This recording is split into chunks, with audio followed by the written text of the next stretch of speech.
Assalamualaikum warahmatullahi wabarakatuh. Hello, my name is Maulidia Rezqita from Cross Cultural Understanding Class A1.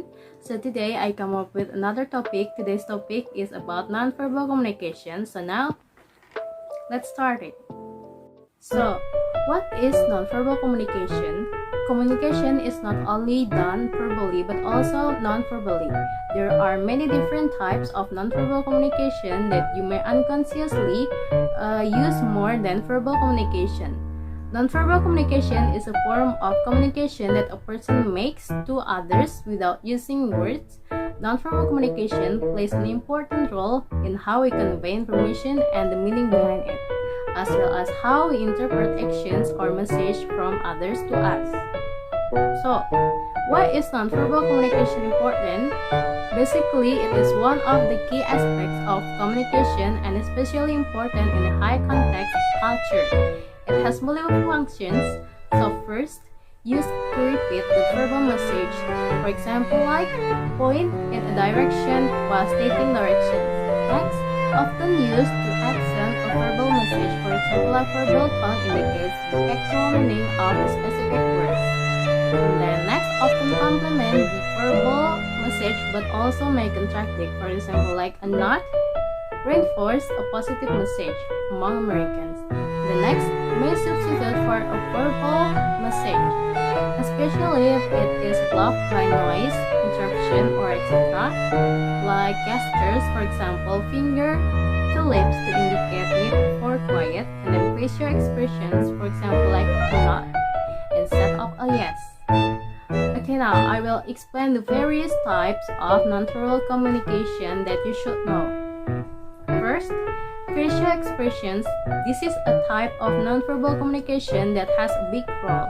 When communicating, a person's facial expression is the first thing that will be seen, even before we hear what the other person is going to say. From facial expressions, there is a lot of information that can be obtained. Facial expressions are also called the most universal nonverbal communication. This is because the average person will show the same facial expressions for certain emotions.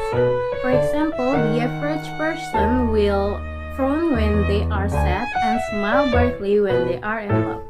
While some say that facial expressions are identical, meaning attached to them differs. Majority opinion is that these do have similar meanings worldwide with respect to smiling, crying, or showing anger, sorrow, or disgust. However, the intensity varies from culture to culture. Note the following. First, many Asian cultures suppress facial expression as much as possible. Second, many Mediterranean, like Latino and Arabic, cultures exaggerate grief or sadness, while most American men hide grief or sorrow. And then third, some see animated expressions as a sign of a lack of control. And then fourth, too much smiling viewed in as a sign of shallowness. And then last, women smile more than men. So, here is some example of facial expressions. Smiling, crying, anger, sorrow, disgust, shock. And then second, paralinguistics. Paralinguistics is the nonverbal aspect of the speech process, verbal communication. So these aspects include the tone of the speech, the volume of the voice, and the level of the tone used in a conversation. This paralinguistic can show the true meaning of a conversation. For example, like you ask your friend how you are, and then she answered in a soft, cold tone. She said, "I'm fine." From this tone of voice, you can tell that your friend is probably not all right. Loudness indicates strength in Arabic cultures and softness indicates weakness. Lewdness also indicates confidence and authority to the Germans, impoliteness to the Thais, loss of control to the Japanese.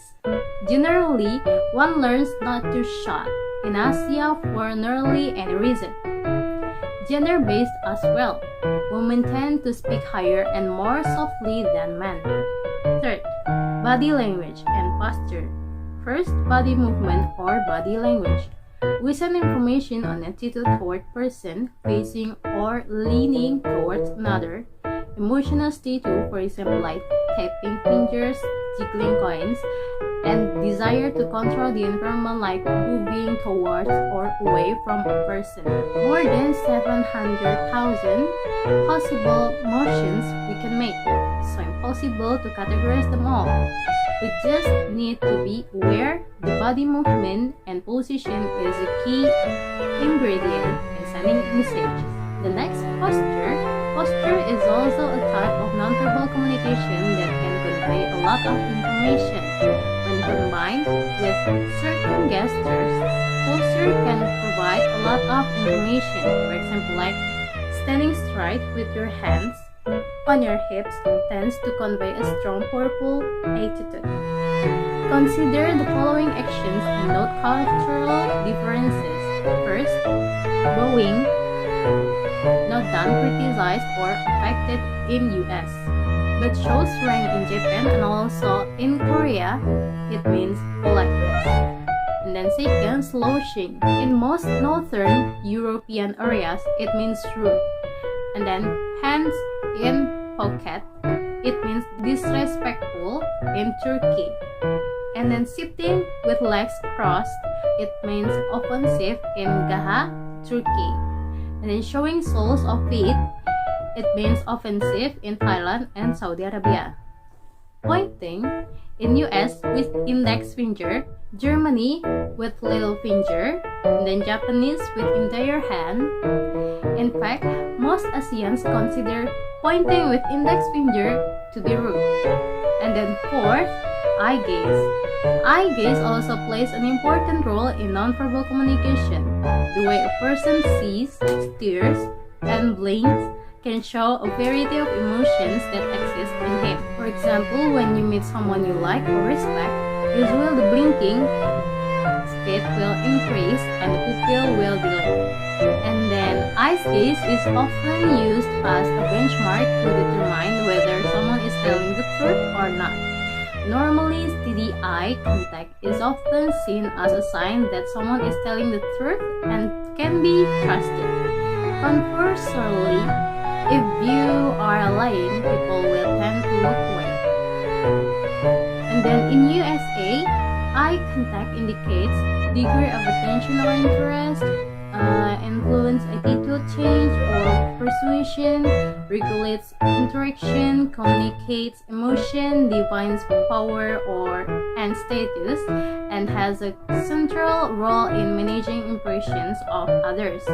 In Western cultures, see direct eye-to-eye contact as positive, like advise children to look the person in the eye.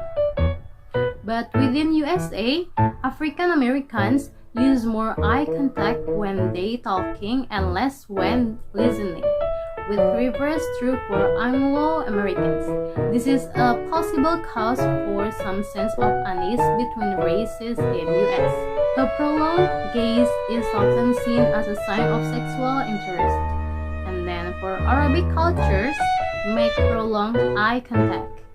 Believe it shows interest and helps them understand truthfulness of the other person. A person who doesn't reciprocate is seen as untrustworthy. In Japan, Africa, Latin America, and Caribbean, they avoid eye contact to show respect. Okay, so that's all from me. I hope my explanation is clear enough and understandable. Stay healthy, stay safe,